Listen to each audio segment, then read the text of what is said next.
सुनर बार पैनी हो। क्या बात है? हाय अपना रह जाओ के प्यार में सवार गईनी हो। क्या बात है जिया, ऐसे में अच्छा लग रहा है और आप बन जाइएगा तो और अच्छा लगेगा। हमसे ज्यादा देखिए अच्छा लग रही है ना। रजाऊ कहाँ है? कि हम तार गईनी हो सुनर बार पैनी हो। आय अपना रह जाओ के प्यार में सवार गईनी हो। कि ये खुशी सखी पियावा दुलारे आए हाय रे सखी पियावा दुलारे। आइएगा भैया कि हम तार गईनी हो सुनर बार गईनी हो। हम तार गईनी हो सुनर बार पैनी हो। अपना रह जाओ के प्यार में सवार गईनी हो। अपना रह जाओ के प्यार में सवार गईनी हो। हम तार गईनी हो सुनर बार गईनी हो। अपना रह जाओ के प्यार में सवार गईनी हो। अपना रह जाओ के प्यार में सवार गईनी हो। हम तार गईनी हो सुनर बार गईनी हो। अपना रह जाओ के प्यार में सवार गईनी हो। एक खुशी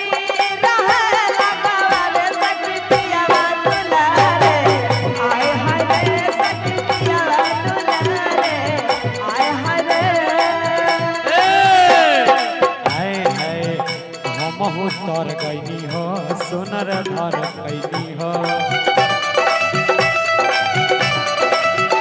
अपना में हरि के प्यार में सवर गईनी हो।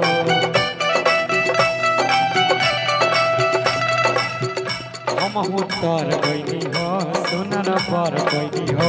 अपना में हरि के प्यार में सवर गईनी हो।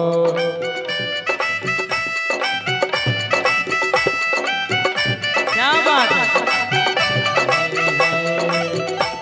खुशी रहे लगा हरी दुलारी आए हरे आए हरे।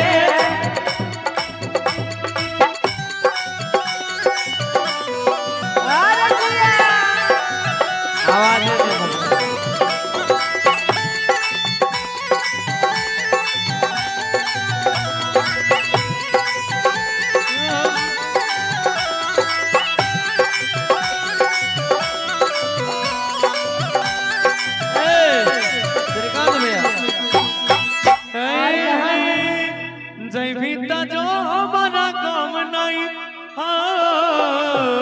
तोरा नियन माना हमारा काम नहीं है। आइएगा कि ऐसन में हरी मिले मुश्किल से दिल बाजा भैया हो बड़ी दिल से। आपका ऐसन पाते मिले मुश्किल से।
दुल्हन साजी प्यार बरसावे गौरव परम जान